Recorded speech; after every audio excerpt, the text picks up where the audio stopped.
იდეა გაჩნდა ჩემი მეუღლეს მხრიდან. ჩემი მეუღლე მარიკა ყანდორელაშვილი დიდი ხანია თანამშრომლობს ელკანასთან.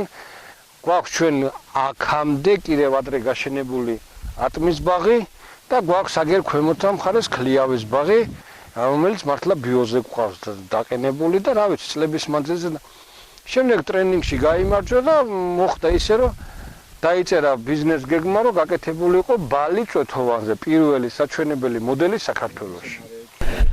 ბალი რატომ ავარჩიეთ? ამ კითხვას მისვავს ძალიან ბევრი. ჩემი პრაქტიკიდან გამომდინარე ავარჩიე ბალი. გვაქვს ვაშლის ბაღები, ქლიავის ბაღები და ატმის ბაღები. და სანამ მივარ ჩვენ ატმის მოსავლამდე, ვაშლისა და ქლიავის მოსავლამდე, ჩვენ ბევრი პერიოდს ვკარგავთ, რასაც ბუნება გვაძლევს.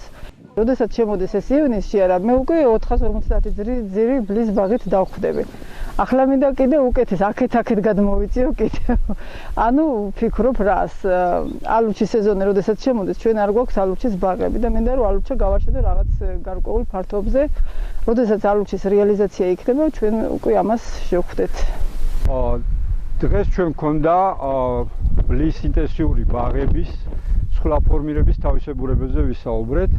ზოგადად რამდენიმე კრიტიკული პერიოდია გასვლისათვის და ორი პერიოდს მოიცავს. პირველი ეს არის მოსვენების პერიოდში, მეორე მნიშვნელოვანი ეტაპი არის ეგრეთწოდებული მწვანე გასვლა, რომელიც ვეგეტაციის პერიოდში ტარდება და რეალურად ამაზე ვისაუბრეთ.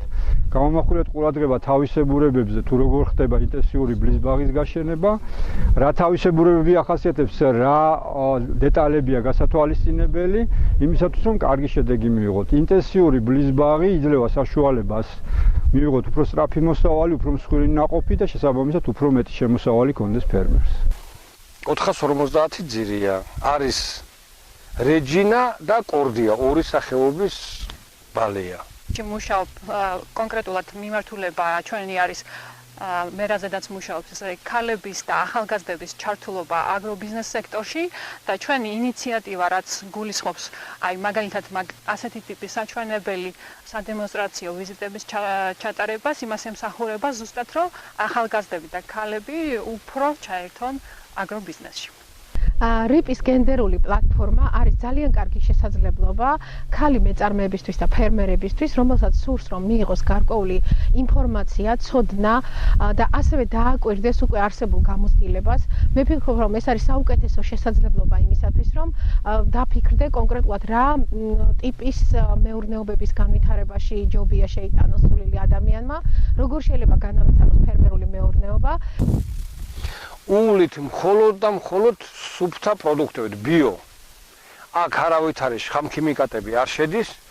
რისკები ერთადერთი ის აქვს, რომ აი გაყინვა, რომ ის არ აქნას რა, ცივი პირობები და კავკასიონიდან რომ გაყინვა არ მოგვივიდეს. დანარჩენს ყველაფერს შეეგუა.